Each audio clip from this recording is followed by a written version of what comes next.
வாடிக்கையாளருக்கு 35,000 ரூபாய் இழப்பீடு வழங்க நெல்லையை சேர்ந்த தனியார் உடல் எடை குறைப்பு நிறுவனத்திற்கு மாவட்ட நுகர்வோர் நீதிமன்றம் உத்தரவிட்டுள்ளது. எடை குறைப்பதற்காக ரெஜி டிம்னா என்பவர் அந்த நிறுவனத்தில் 90,000 செலுத்திய நிலையில் அதற்கான உடற்பயிற்சி செய்தபோது முதுகுவலி ஏற்பட்டுள்ளது.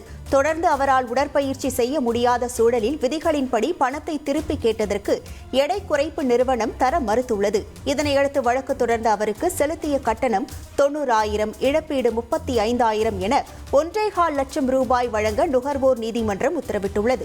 சிதம்பரம் அருகே வாங்கிய கடனை திருப்பி தராததால் கடன் வாங்கியவரின் வீட்டை வேலி போட்டு அடைத்த சம்பவம் பரபரப்பை ஏற்படுத்தியுள்ளது.